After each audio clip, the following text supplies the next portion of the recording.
Moi j'étais toujours pas remis du snap de Thanos avec le costume de Spider-Man, vous savez, celui qui tient dans un cendrier quoi. Du coup je sors m'aérer l'esprit, regarder les décorations d'Halloween, on est le 31 et je tombe sur ça.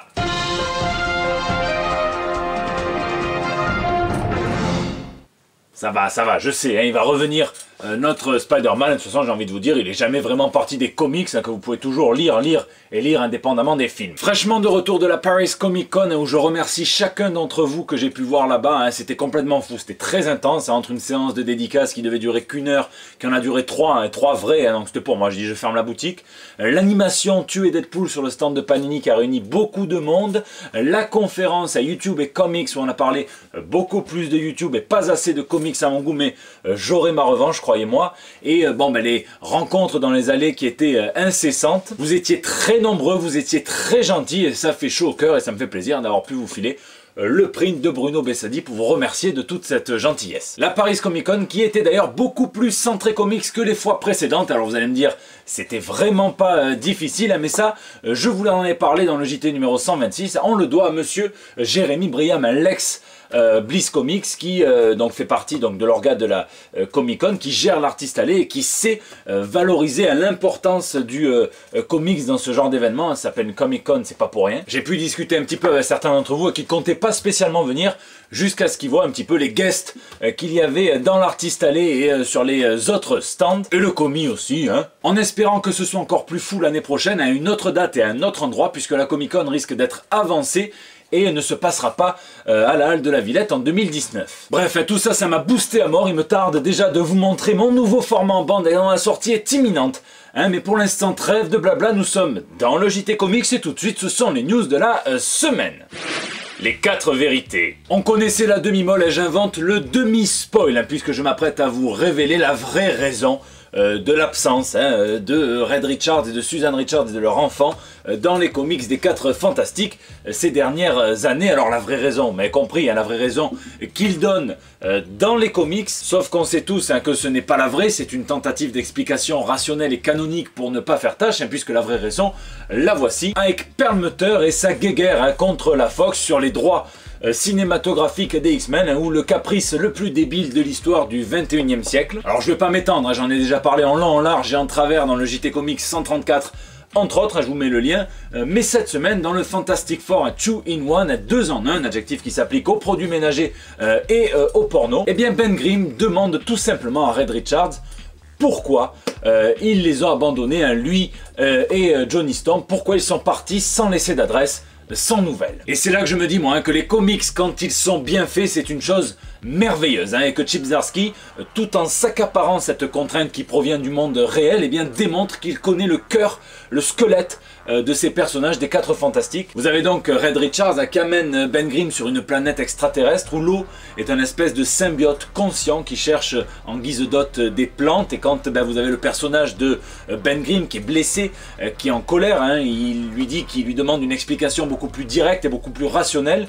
Richards lui dit que c'est pour ça justement, c'est parce que les 4 Fantastiques ont toujours été censés être des explorateurs et qu'ils ont fini par éteindre les feux et se jeter finalement au devant de multiples dangers. Il conclut hein, que pour ses enfants, il souhaitait avec sa femme revenir à de l'exploration pure et dure et à la science pour la science. Je sais pas vous, hein, même si ça ne justifie pas le manque de nouvelles, hein, un coup de fil ça coûte pas grand chose, je trouve quand même ça d'une beauté terrible et je trouve ça bien que Chip Zdarsky ose aborder le problème directement, chose que n'a pas choisi de faire Dan Slott sur le titre principal pour le moment. Maudit! Je vous dois des excuses hein, car je vous avais annoncé que Brian Azzarello serait présent à la Comic Con et vraisemblablement vous avez bien vu qu'il n'y était pas. Hein, donc au début il était question qu'il vienne seulement le vendredi avec Frank Miller pour après se diriger vers la London Comic Con hein, où il s'est bien rendu.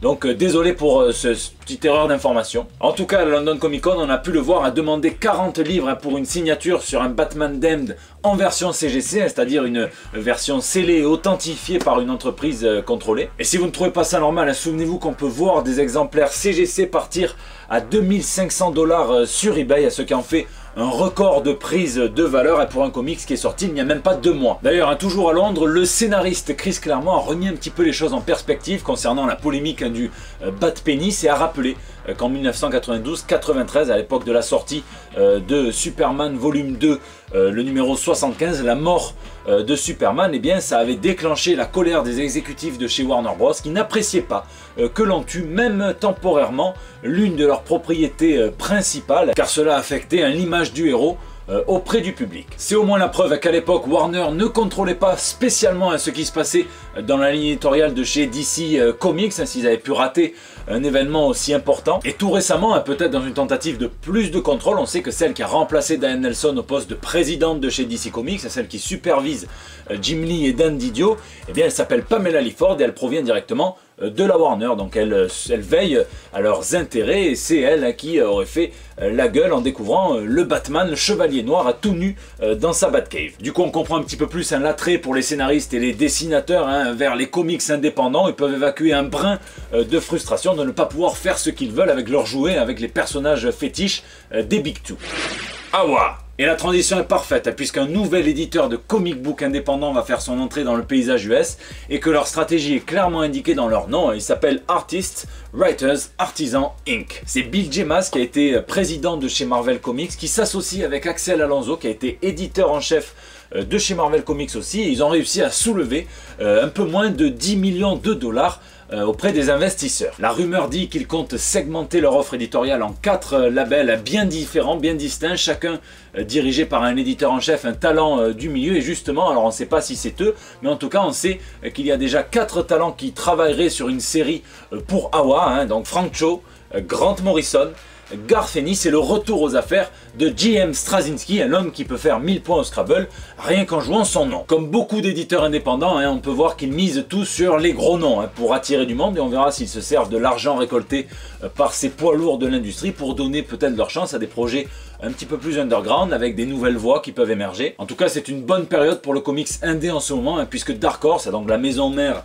de Hellboy entre autres, elle vient de recevoir un important investissement d'un fonds chinois, ce qui leur permettrait déjà d'être autonomes pour toutes les futures adaptations des propriétés Dark Horse en film ou en série, et ça c'est désormais une étape indispensable, mais aussi pour développer des nouvelles idées, ça veut dire des nouvelles séries de comics, et pour assurer la diffusion de leurs comics en Chine. Pour aussi parler de la branche américaine des humanoïdes associés, Humanoids, qui ont décidé de recruter des gros talents, John Cassaday et Mark Waid, qui a des petits soucis légaux en ce moment, et ça va lui coûter une brique, pour faire vivre son tout nouveau label super-héroïque qui s'intitulera H1.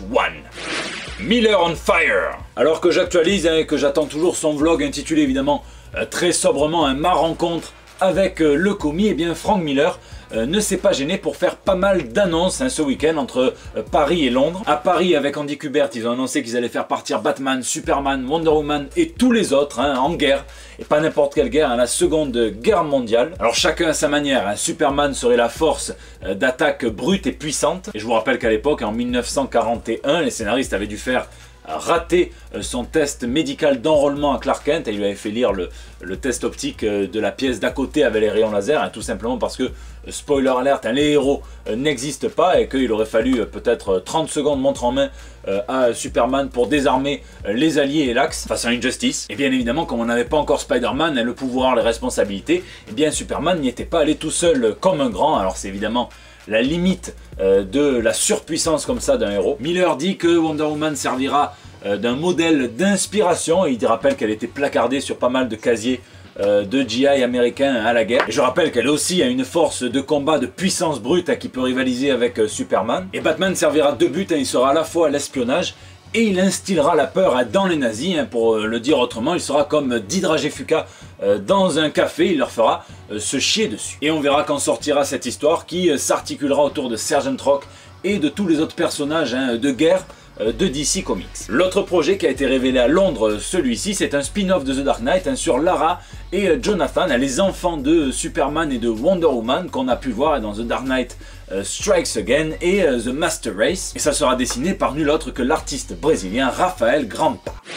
Lisez, lisez et lisez. Alors moi je vous avoue que là je suis un petit peu hypocrite. Alors j'ai ça qu'il faut que je tombe cette semaine, mais Voilà, hein, on va pas se mentir. On n'est plus sur une base de défourailler des cow-boys que du comics, hein, mais bon, je suis aussi en train de boucler le montage de ma prochaine émission qui sort très bientôt. J'en profite pour écouter parler d'Années de la Terre, hein, des voix de lutte entre 1969 et 1988. C'est compilé par Rossé, donc Rossé, hein, si vous aimez le rap, il y a le rap et il y a Rossé. Je remercie mon pote Vince qui a eu une petite signature, alors là j'étais tout content. Voilà, pas trop de comics en ce moment. Faut savoir aussi qu'on se prépare hein, pour le Hero Festival du 10 et 11 novembre prochain et le Planète Fiction hein, où je gérerai la partie comics. Il y aura John McCrea, il y aura Spider-Girl, il y aura David Messina, il y aura Claudio Castellini. Donc là je vais lire et relire pas mal de leurs bouquins. Ça sera le 24 et le 25 novembre prochain à la Busine, c'est à Marseille, c'est à domicile au moins ça. Et dans l'immédiat il y a aussi la préparation du prochain live de Nous Sommes des Héros, un sculpture au point. Le premier nous avions fait une jolie bague de Venom, hein, c'était une spéciale Venom. Le prochain ça sera une spéciale Die Hard, hein, le 1 pour fêter les 30 ans de Piège de Cristal. Donc on va bien s'amuser, on va tout aborder, hein, les jeux vidéo, les comics, les livres, les figurines, les films évidemment. Il y aura même des surprises et surtout des bagues de Nous Sommes des Héros à gagner. Rendez-vous sur leur chaîne YouTube et leur chaîne Twitch. C'est la fin de ce JT, j'espère qu'il vous a plu. N'hésitez pas à me faire vos retours hein, dans les commentaires sur YouTube ou sur les autres réseaux sociaux, sur Facebook, sur Twitter, sur Instagram. Et je sais que vous êtes nombreux à partager, à soutenir, à mettre les pouces bleus et tout. Vous me l'avez encore dit hein, ce week-end. Donc un grand merci du fond du cœur. Il y a même des couples qui me disent qu'ils s'embrouillaient quand l'un le regardait sans l'autre et tout. Vous êtes des malades, vous êtes trop bien. Merci aussi hein, pour tous les messages que vous me laissez pour le bandeau. Ça se passe le mardi. Donc à lundi prochain pour tous ceux que je vois pendant le live. Et sinon, eh bien à la semaine prochaine pour de nouvelles toutes fraîches. J'étais venu pour rencontrer le commis des comics. Voilà. Je m'arrache un petit mot. Hein. Moi je suis pas là pour t'aider. Je suis archéologue, en moco. Et je vous les jette dessus.